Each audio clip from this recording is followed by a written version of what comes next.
नमस्कार, मैं हूं आमिर बेग। आप देख रहे हैं सिटी बुलेटिन न्यूज। पेश हैं आज के प्रमुख समाचार। समाजवादी पार्टी के एमएलसी प्रत्याशी हीरालाल यादव ने आज 2 सेटों में अपना नामांकन पत्र भरा।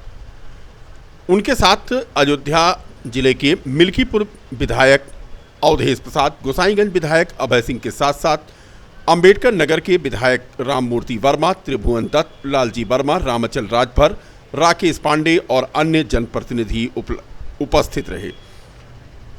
नामांकन दाखिल करने के बाद श्री यादव ने कहा कि पंचायत प्रतिनिधि, ग्राम प्रधान, बीडीसी, जिला पंचायत सदस्य सब उनके साथ हैं और उनकी जीत सुनिश्चित है।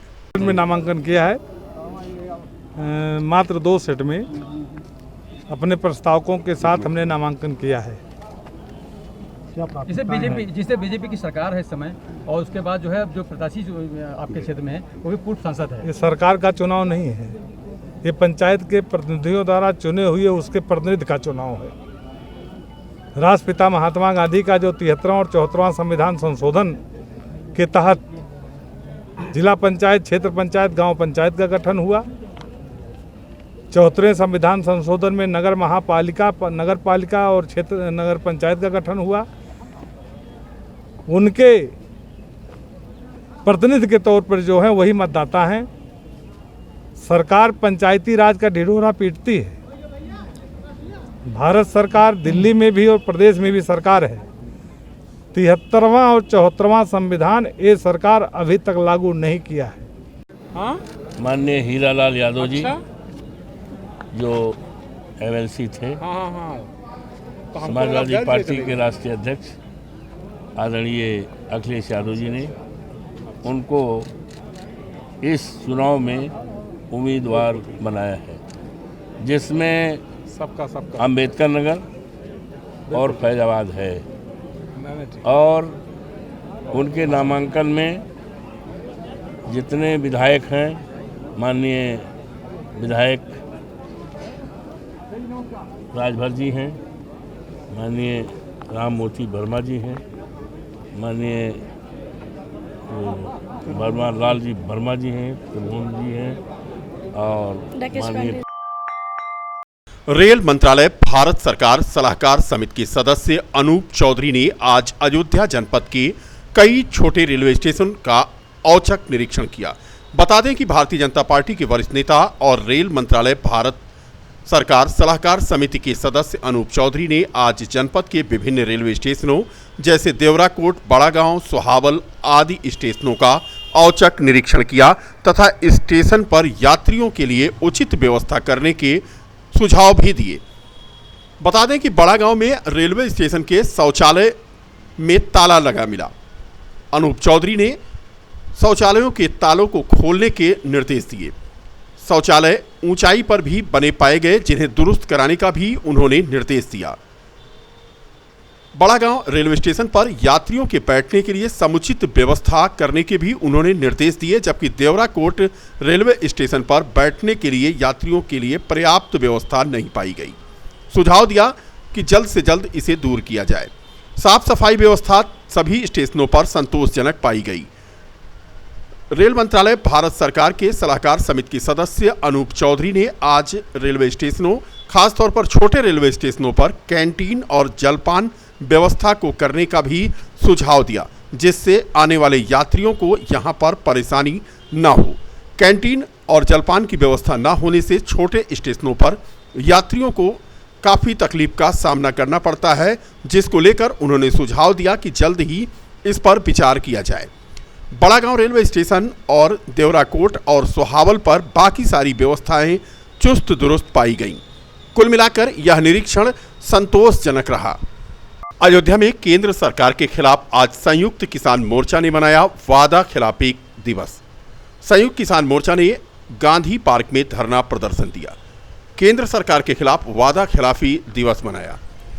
किसानों का कहना है कि जिस समय दिल्ली में किसानों का आंदोलन चल रहा था, उस समय केंद्र सरकार ने धरना खत्म करने के लिए कहा था और एमएसपी पर कानून लाएगी ऐसा वादा किया था, लेकिन आज भी अभी तक कोई कानून सरकार नहीं लाई। केंद्रीय नेतृत्व के आह्वान पर सभी किसान मोर्चा ने अयोध्या के गांधी पार्क में धरना प्रदर्शन किया और वादा खिलाफी दिवस मनाया। धरने की अध्यक्षता प्रदेश सचिव घनश्याम वर्मा ने किया। इसमें भारतीय किसान यूनियन के तमाम कार्यकर्ता और उनके नेता मौजूद रहे। संयुक्त किसान मोर्चा का आह्वान है कि भारत सरकार द्वारा 9 दिसंबर को लिखित आश्वासन देने के बाद भी 13 महीने तक जो हमारा आंदोलन चला था, उस आंदोलन की जो समस्याएं थी, एक प्रमुख समस्या थी कि एमएसपी पर गारंटी का कानून बनाया जाए। भारत सरकार ने लिखित तो दे दिया, लेकिन कानून बनाने की तरफ अभी कोई भी पहल नहीं किया, कोई मीटिंग नहीं किया, कोई कमेटी नहीं बनाया। और तमाम ऐसे हैं कि जो किसान आंदोलनकारी थे उनके खिलाफ मुकदमे पंजीकृत हुए थे, एक भी मुकदमे वापसी की भी कार्रवाई नहीं हुई है। जिसके नाते आज संयुक्त किसान मोर्चा के आह्वान पर वादा खिलाफी दिवस पूरे देश में मनाया जा रहा है।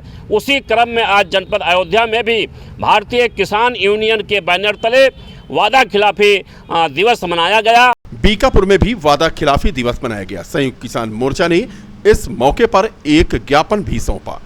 6 सूत्रीय मांग पत्र राष्ट्रपति को प्रेषित किया। आज पूरे देश में संयुक्त किसान मोर्चे के द्वारा वादा खिलाफी दिवस मनाया जा रहा है। 9 दिसंबर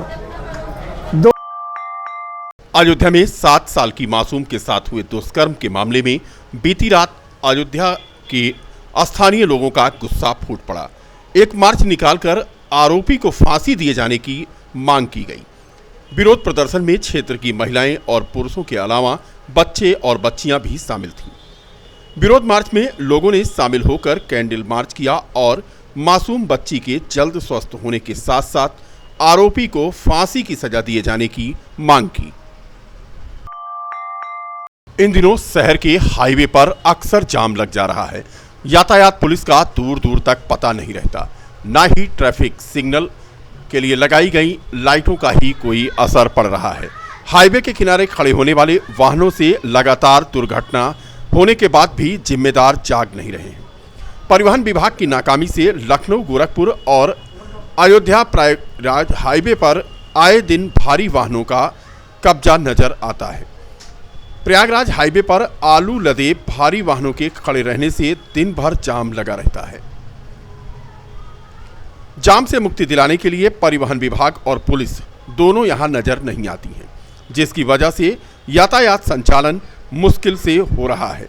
पूरा कलंदर के चांदपुर हरिवंश के निकट अयोध्या प्रयागराज हाईवे के किनारे कई औद्योगिक प्रतिष्ठान संचालित हो रहे हैं, जिनके सामने हमेशा भारी वाहनों की भीड़ लगी रहती है।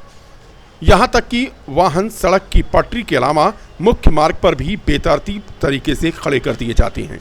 मनबड़ चालक आगे निकलने के चक्कर में गलत दिशा में वाहनों को मोड़ देते हैं। इनकी मनमानी का खामियाजा आम जनता को झेलना पड़ रहा है। इस तरह से सड़क दुर्घटनाएं भी कम होने का नाम नहीं ले रही हैं। चांदपुर हरिवंश स्थित आलू गोदाम के सामने प्रयागराज अयोध्या मार्ग पर वाहनों का लंबा जाम लगने से न केवल झुनझुनवाला महाविद्यालय के बच्चे बल्कि 108 एम्बुलेंस तक इस जाम में देर तक फंसे रहते हैं। रायबरेली रोड पर भी यही हाल है। यहां भी आलू का कोल्ड स्टोरेज होने की वजह से सड़क के दोनों तरफ बेतरतीब ढंग से गाड़ियां खड़ी हो जाती हैं और ये दिन रात यहां पर खड़ी रहती हैं। जितनी गाड़ियां कोल्ड स्टोरेज में आलू खाली करती हैं, उससे दोगुनी गाड़ियां यहां पर आ जाती हैं। फिलहाल दोपहर के वक्त यहां थोड़ा सन्नाटा नजर आया तो ट्रैफिक सुचारू रूप से चलने लगा, लेकिन जैसे जैसे शाम होती है यहां पर बड़ी गाड़ी का निकलना मुश्किल हो जाता है। सिटी बुलेटिन के लिए राहुल श्रीवास्तव की रिपोर्ट। कोतवाली नगर के नवीन मंडी पुलिस चौकी क्षेत्र में इन दिनों चोरी की घटनाएं लगातार बढ़ रही हैं। चोर गुमटियों को और किराना स्टोर को निशाना बना रहे हैं। नवीन मंडी चौकी से चंद कदम की ही दूरी पर अरविंद जनरल स्टोर में बीती रात चोरों ने हाथ साफ कर दिया। हजारों रुपए की नकदी और यहां पर खाने पीने का सामान चोर उड़ा ले गए। ये किराना स्टोर पुलिस चौकी के चंद कदम की ही दूरी पर है। 2 दिन पहले भी चोरों ने एक गुमटी का ताला तोड़ करके उसमें भी हजारों रुपए की चोरी की थी। नवीन मंडी क्षेत्र में पीछे कई चोरी की घटनाएं हो चुकी हैं। लेकिन पुलिस द्वारा उन घटनाओं का खुलासा न करने की वजह से चोर इन दिनों इस इलाके में सक्रिय हैं। लोगों का टुल्लू पंप खोल ले जाना, साइकिलें चुरा लेना आदि घटनाएं आम हो चली हैं। अरविंद जनरल स्टोर, बाईपास चौराहा, रायबरेली रोड, फैजाबाद में। कल हम रात में 11 बजे दुकान बंद के गए, सुबह 8 बजे दुकान आई खोले तो हमारा एक ताला टूटा हुआ था, उसमें से जाली तो फैलाकर कुछ लोग घुस गए हैं। उसमें से सर्फ है, कोलगेट है और काजू बादाम की कुछ पैकेट हैं और पैसे ऐसे कुछ गायब हो गए हैं इसमें से। तो सर उसके लिए कुछ कितने की चोरी हुई है? सर लगभग मान चलिए 5-6 हज़ार की चोरी हुई है। कहाँ का मामला है ये? सर नवीन मंडी चौकी के सामने सर। कितना पैसा? लगभग सर 400-500 रुपये चोरी हुई है कैश, और सर सामान भी गए हुए हैं, लगभग 10,000 के सामान रखे गए। क्या नाम है आपका? अरविंद कुमार सर। परिषदीय शिक्षकों के बोर्ड परीक्षा में लगी ड्यूटी पर शिक्षकों में असंतोष व्याप्त हो गया है। शिक्षकों को कार्यरत ब्लॉकों से काफी दूर विद्यालयों का अलॉटमेंट किया गया है। आज प्राथमिक शिक्षक संघ के दोनों गुटों ने जिला बेसिक शिक्षा अधिकारी समेत अन्य अधिकारियों को ज्ञापन सौंपा। प्राथमिक शिक्षक संघ के जिला अध्यक्ष डॉक्टर संजय सिंह की अगुवाई में बेसिक शिक्षा अधिकारी को एक ज्ञापन जहां सौंपा गया, वहीं इस मौके पर प्रेम प्रकाश वर्मा मंत्री के अलावा सचिन त्रिपाठी कोषाध्यक्ष और शिक्षक नेता द्वारिकाधीश उपाध्याय आदि मौजूद थे। वहीं दूसरी तरफ उत्तर प्रदेशीय प्राथमिक शिक्षक संघ के जिलाध्यक्ष नीलमणि त्रिपाठी के नेतृत्व में भी एक ज्ञापन सौंपा गया। जूनियर हाई स्कूल शिक्षक संघ ने भी बीएसए को एक ज्ञापन सौंपा। शिक्षकों का कहना था कि कई विद्यालय ऐसे हैं जहां के शिक्षकों की ड्यूटी बोर्ड परीक्षा में लगा दी गई है और परिषदीय विद्यालयों की भी परीक्षाएं चलनी हैं। ऐसे में काफी परेशानी का सामना करना पड़ेगा क्योंकि परिषदीय स्कूल बंद हो जाएंगे। बीती रात थाना रौनाही क्षेत्र के संजयगंज बाजार में कोचिंग से घर लौट रहे छात्र पर गांव के ही दबंगों ने पुरानी रंजिश के चलते हमला बोल दिया। छात्र को बुरी तरह से घायल किया। हमला करने वाले लोग हाथों में लाठी डंडे से प्रहार करके बाइक से उसे नीचे गिराने के बाद असलहे की बट से उसे घायल कर दिया। आरोप है कि छात्र के मुंह में लघुशंका भी की गई और कट्टे से फायर भी किया गया। स्थानीय ग्रामीणों के पहुंचने पर दबंग फरार हो गए। घायल छात्र की हालत गंभीर है। डॉक्टरों ने उसे लखनऊ रेफर किया है। छात्र के चाचा का आरोप है कि हमलावरों ने पहले छात्र को मारा और उसके बाद उसके मुंह में लघुशंका कर दी। घटना की सूचना पुलिस को दी गई है। छात्र के चाचा ने पुलिस पर आरोप लगाते हुए कहा कि पुलिस लगातार सुलह करने का दबाव बना रही है।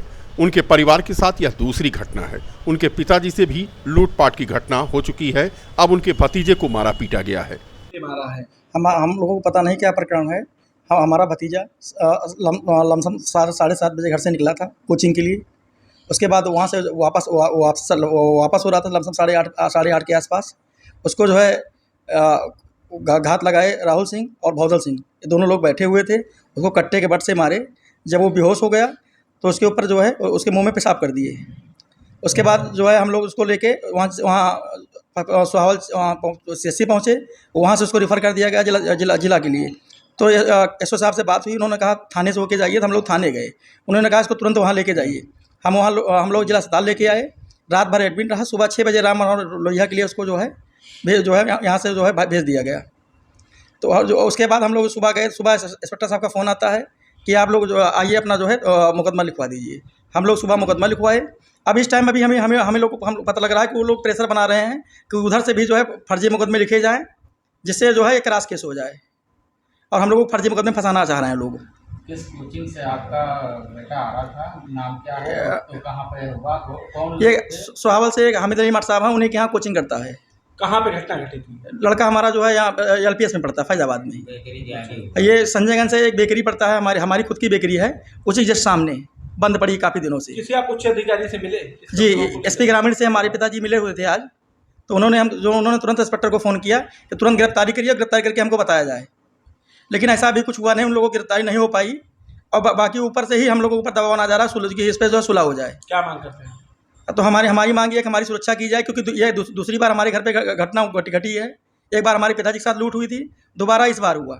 तो हम चाहेंगे हम लोगों को सुरक्षा दी जाए और हम लोग को जो है जो फर्जी मुकदमे से हम लोग को बचाया जाए। हमारी कोई रंजिश नहीं है। जो है जो राहुल सिंह हैं, वो पहले से उनके ऊपर पिताजी के ही एक मामले में लूट का मुकदमा उनके ऊपर दर्ज था। जिसमें वो वांछित हैं, इस समय वांछित चल रहे हैं। और ये दोनों हिस्ट्री सीटर हैं, कई जनपद और कई थानों से इन लोगों के ऊपर मुकदमे दर्ज हैं, लेकिन तब भी प्रशासन द्वारा इनका सपोर्ट किया जा रहा है और हम लोगों को जो है न्याय दिलाया जाए। हम लोगों को धमकियां बराबर मिल रही हैं, हम लोग घर से निकल नहीं सकते, हम लोग कहीं आ जा नहीं सकते। हम लोग वो लोग संजयगंज बाजार में लाठी डंडा लेके बैठे रहते हैं 100-150 के आसपास, और पर जो है लगातार लोग प्रशासन पे दबाव बना रहे हैं। विधायक से आप मिले?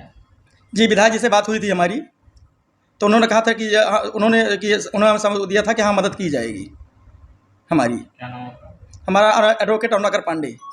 आप क्या हम करते थे? आप करते क्या? केंद्रीय माध्यमिक विद्यालय शिक्षा परिषद के तत्वावधान में शहर के प्रतिष्ठित विद्यालय जेबी एकेडमी में नई शिक्षा नीति 2020 पर एक कार्यशाला का आयोजन किया गया, जिसमें सीबीएसई द्वारा संचालित लगभग 40 विद्यालयों ने प्रतिभाग किया। कार्यशाला में मुख्य वक्ता के रूप में उपस्थित केंद्रीय माध्यमिक शिक्षा परिषद के सचिव अनुराग त्रिपाठी का स्वागत पौधरोपण और विद्यालय की छात्राओं द्वारा सरस्वती वंदना के साथ किया गया। कार्यशाला का शुभारंभ JBNSS की निदेशक मंजुला झुंझुनवाला और मुख्य अतिथि ने संयुक्त रूप से दीप प्रज्वलित कर किया। कार्यशाला के प्रथम चरण में मुख्य वक्ता ने नई शिक्षा नीति व सीबीएसई द्वारा संचालित विद्यालयों पर इसके प्रभाव पर प्रकाश डाला। उन्होंने कहा कि प्रत्येक शिक्षा नीति में शिक्षा का मुख्य उद्देश्य छात्रों का सर्वांगीण विकास कर योग्य नागरिक बनाना होता है। कार्यशाला के कई चरण हुए और जिसमें सीबीएसई से संबंधित तमाम समस्याओं पर प्रश्न पूछे गए।